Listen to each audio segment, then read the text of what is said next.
Salut à vous tous, bienvenue dans le journal de la bande dessinée. Aujourd'hui nous allons faire un grand tour en arrière. C'est une rencontre qui s'est faite en 2014 du côté du festival d'Angoulême avec Patrick Sobral et la série Les Légendaires. Donc on va faire un tour avec vous en arrière et maintenant Patrick Sobral. Patrick Sobral, bonjour. Bonjour. C'est une sorte de consécration ce festival d'Angoulême pour vous ? Ah ben oui, double raison. Déjà en fait cette année les 10 ans de la série. Ça fait maintenant 10 ans donc que la série des légendaires existe. Donc au bout de 10 ans, quel est le bilan 16 tomes sortis, 2 du spin-off, une série de romans à côté, un dessin animé en production. Plus donc l'année dernière déjà le Fauve Jeunesse attribué au tome 1 des légendaires réalisé par Nado et moi. Cette année une autre consécration, la formidable expo qui ouvrira dès demain pour l'ouverture du festival d'Angoulême de cette année. Voilà, c'est que du bonheur quoi. Mais c'est vrai qu'on se pose un peu la question, 16 tomes dessinés en 10 ans, c'est un peu de la folie. Bah, et encore, j'ai réduit de moitié mon rythme parce que les 6 premières années de ma carrière, voilà, on peut dire ça, j'en faisais 2 par an. Alors, faut penser qu'à l'époque, je prenais pas une seule, en 6 ans, j'ai pas pris une seule semaine de vacances. J'ai dû réduire le rythme, évidemment, parce que 2, c'était vraiment quasi intenable. Je l'ai réduit pour 2 raisons. Déjà, avec tous les à côté qui se sont développés autour des légendaires, réaliser 2 tomes par an, c'est absolument plus possible parce que je m'occupe également donc de la validation du dessin animé, du storyboard de la série origine, plus dans tous les autres côtés que j'ai cités tout à l'heure. Puis bon, je prends un petit peu de temps pour moi aussi, puis je fignole un peu plus mes albums, mais on reste à 2 albums par an dans l'univers des légendaires si on inclut le spin-off. Donc c'est beaucoup plus que la plupart des séries, et je pense que les fans, c'est pas eux qui vont se plaindre du contraire. Et c'est vrai que pour ceux qui connaissent pas en fait les légendaires, c'est une superbe quête, hein, c'est un peu la quête du Graal. C'est quand on me demande comment je pourrais définir la série des légendaires, j'essaie toujours de donner des images en disant que voilà, c'est le Seigneur des Anneaux revu par Disney avec un graphisme manga. Donc en fait on retrouve un univers d'heroic fantasy assez classique dans le sens où on voit tous les archétypes de ce genre d'univers, des elfes, des chevaliers, des dragons, des magiciennes, des sorciers. Mais à cet ensemble, je dirais, de clichés, j'y incorpore toutes mes influences qui viennent de la Japanimation, des séries animées des années 80 que j'ai regardées à la télé comme les Chevaliers de Zodiac ou Dragon Ball. Donc lorsqu'on mélange un peu tout ça, qu'on obtient un cocktail assez savoureux, ça donne les légendaires. Bah justement, parce que c'est vrai que tout cet univers, moi j'étais aussi plongé dans les années 80, je voyais justement Dragon Ball, les Chevaliers du Zodiac, j'étais vraiment plongé dedans. Et je dis c'est dingue. Hein. Il y a peu de lecteurs, il y a peu d'adultes qui lisent ma série, mais ceux qui le lisent me le disent, oui, on a l'impression de lire une BD nostalgie, ça nous rappelle des séries justement des années 80. Et moi j'aimais profondément les séries animées de cette époque parce que je trouve qu'elles dégageaient des valeurs qu'on retrouve beaucoup moins dans la production audiovisuelle actuelle, des valeurs qu'on peut trouver très clichés, hein, comme celle du travail en équipe, le sens de l'amitié, dépassement de soi. C'est vrai que ce sont des valeurs qu'on peut trouver très clichés dans l'ensemble, mais qui moi m'ont toujours parlé durant mon enfance et mon adolescence via toutes ces séries animées.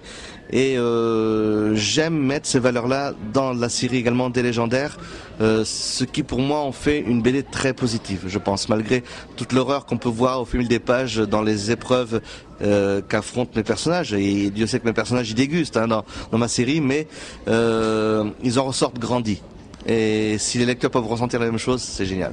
Alors moi j'étais complètement plongé dès que j'ai en fait découvert votre série et je dis c'est génial parce que vraiment la continuité en fait de nos dessins animés quand on était gamin, c'est un peu ça. Et c'est vrai que on a l'impression que c'est du dessin animé parce qu'on est vraiment proche des personnages et on a l'impression qu'on les voit en fait vivre devant nous. C'est vrai que comme je disais, donc mes influences viennent du monde de la Japanimation. Ouais. Alors c'est vrai que dans ma façon de mettre en scène les images, les personnages, même les couleurs, tout ça fait penser à du dessin animé. On a presque l'impression de lire ce qu'on appelle un animé comics, c'est-à-dire en fin de compte une BD qui est tirée d'images du dessin animé. D'ailleurs, les premières années de sortie de la BD, il n'était pas rare que j'entende des lecteurs qui disaient « Ah, je connais ça passe sur France 3, tout ça ». Alors qu'absolument pas, il n'y avait pas du tout de projet d'animé à l'époque. Mais voilà, ça fait tellement penser à des dessins animés qu'on les assimile très instinctivement à ce genre de médias. Et là, vous nous réservez une grosse surprise, vous avez parlé de dessin animé alors. Voilà, alors je sais plus trop si c'est une surprise, mais en tout cas c'est quelque chose que j'attends énormément et que les fans vont attendre également énormément. Donc c'est un projet animé, oui, qui a été signé donc voilà maintenant 2 ans avec la maison de production Wido et qui avait en partenariat évidemment avec la chaîne TF1. On est en train de mettre en place, en phase de développement pour l'instant, la future série animée des Légendaires qui devrait, si tout se passe bien, être diffusée sur les ondes rentrée scolaire 2015. Donc, plein de bonnes nouvelles. Est-ce qu'ils vont carrément reprendre vos scénarios? Comment vous avez travaillé en fait avec eux? Non, on a décidé assez rapidement d'un commun accord qu'il était très difficile d'adapter mes histoires en dessin animé parce que mes histoires sont trop longues. Elles font au minimum à chaque fois 2 albums et à partir d'un certain nombre de tomes, les histoires deviennent beaucoup plus sombres, beaucoup plus violentes et ça n'allait pas dans le sens voulu par TF1, la maison de production, qui était de toucher un très jeune public, plutôt à partir de 7 ans et avec des histoires courtes. Donc chaque épisode aurait sa conclusion. Donc très logiquement et très rapidement, l'orientation s'est faite vers des histoires originales spécialement écrites pour le format télé. Et vous, votre rêve, c'est vraiment de faire un dessin pour grand écran? Ben, c'est vrai que déjà la série animée, qui est une série animée de ma BD, en soi c'est déjà une consécration. Parce que mes influences et mon goût pour les récits d'aventure venant du monde du dessin animé, qu'à mon tour ma BD devienne un dessin animé, c'est prêt, voilà, bouclé. Après, je ne dirais pas non à une adaptation cinéma. C'est certain que dans la suite logique des choses, si la série est de qualité et que les fans en redemandent, pourquoi exclure la possibilité d'un jour d'avoir une adaptation cinéma? Sous quelle forme? Ça, ce serait on peut imaginer plein de choses, mais on n'en est pas là. Hein. C'est quelque chose qu'on pourra peut-être envisager dans quelques années, mais on peut rêver. Rien n'est impossible. Et moi, une question que je me posais, c'est quelle école avez-vous suivi? Parce que c'est vrai que c'est superbe, on a l'impression que vous avez fait une école dessin animé, c'est vrai qu'on ne sait plus en fait dans quel registre. J'ai fait l'école de la rue, la vraie, la dure. Non, je rigole. Non, en fait, j'ai absolument fait aucune étude en rapport avec le dessin. Je suis juste un passionné. J'ai dû faire mes premières BD à l'âge de 5 ans. J'ai toujours fait ça, j'ai toujours aimé mettre en image les personnages dont j'étais fan. Quand j'étais môme, je lisais beaucoup de comics, donc je mettais en situation les X-Men, Superman, Spider-Man que je lisais. Quand j'ai découvert les dessins animés japonais à la télé, après j'ai commencé à raconter des nouvelles aventures d'eux. Je faisais ce qu'on appelle des fanfictions. J'imaginais la suite de leurs aventures et je les mettais en image. Voilà, mon école, ça a été la télévision et un magnétoscope, c'est-à-dire que j'enregistrais des épisodes qui passaient à la télé, je mettais sur pause et j'apprenais comme ça à reproduire les personnages et ensuite je les mettais en situation dans le papier. Donc je n'ai fait ni Beaux-Arts, ni école de BD, de quelque sorte. C'est la passion avant tout.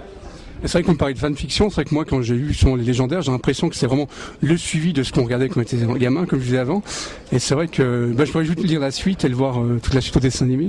Alors le dessin animé, donc, comme je disais, ne sera pas forcément la suite, mais on peut presque assimiler, serait le dessin animé à de la fanfiction, parce qu'en fin de compte, c'est quelqu'un d'autre qui va prendre le personnage de mon univers et raconter des histoires inédites dont je ne suis pas à l'origine. Et du coup, je suis très impatient de voir ce que d'autres scénaristes vont faire avec mon univers. Je l'ai un peu déjà découvert via les scénarios qui ont déjà été écrits, mais c'est toujours passionnant de voir ces personnages, sa propre création, évoluer indépendamment de soi. Mais ce qui doit être très dur, c'est de s'imaginer en fait les voix. C'est pas forcément si dur que ça d'imaginer parce qu'on a fait déjà quelques tests d'animation, donc je peux déjà un peu me projeter et imaginer, du moins espérer ce à quoi je m'attends. Voilà, après bon, on n'en est vraiment pas encore à cette étape-là. Il y a eu quelques tests d'animation faits, mais pour l'instant c'est surtout de la phase de développement graphique et scénaristique. Le choix de la maison d'animation, de la société d'animation n'a pas encore été fait. On n'est pas encore là, mais évidemment ça m'empêche pas moi de me projeter et d'imaginer quel rendu pourra avoir la série télé. Je vous remercie beaucoup. Merci à vous. Merci.